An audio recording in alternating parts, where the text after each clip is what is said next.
لە بەیانی یەکەم ڕۆژی جەژنی ڕەمەزانی پیرۆز پێشمەرگە لە سەنگەرەکانی بەرگری لە خاکی پیرۆزی کوردستان لە گوندی تەلەلوەرد لە سەر سفرەی نانی بەیانی کۆبوونەوە و وێڕای جەژنە پیرۆزە لە یەکتری پێکەوە نانی جەژنیان خوارد.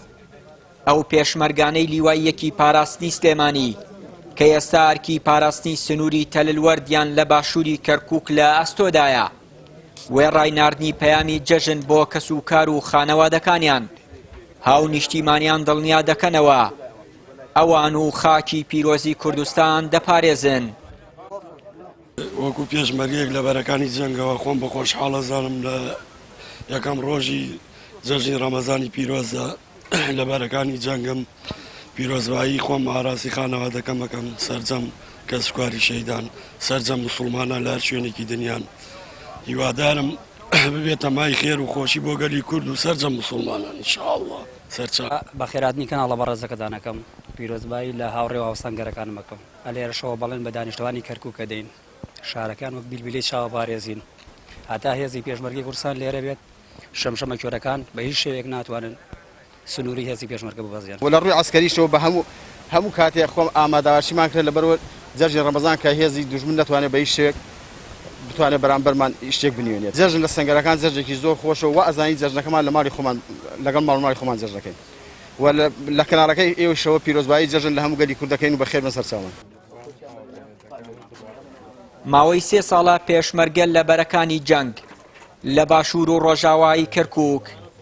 جەژن پیرۆز دەکەن و سەرکەوتن و جەژنە پیرۆزە پێکەوە دەکەنە خەڵات بۆ کوردستانیان. جەژنی هەموو لایەک پیرۆز بێ پەیامانەوەیە کامڕۆ ئێمە لە سەنگەرەکانی بەرگریەوە جەژن لەگەڵ پێشمەرگە قارەمانەکانەکەین هەر چۆن هەمیشە لە ڕۆژانی ناخۆش و سەختە هەموو ژیانمان پێکەوە بووە پەیامانەوەیە بۆ خەڵکی کوردستان بەڵێن دوو پاتەکەینەوە کە هەمیشە ئێمە جانفیداکار بین بۆ پاراستنی سەنگەرەکانی بەرگری کە ئەمڕۆ بەرگری لە ژیان و گوزەرانی هەرێمی کوردستانەکرێ بەگشتی و شاری کەرکووک بە تایبەتی و هەر لێرەوە پەیامیان بۆ دووباراکەینەوە کە درێژە پێدەری ڕێبازی شەیدە قارەمانەکان بین و بەردەوام بین لە وەدونانی چەتەکانی داعش و کۆتایی پێێنانیان.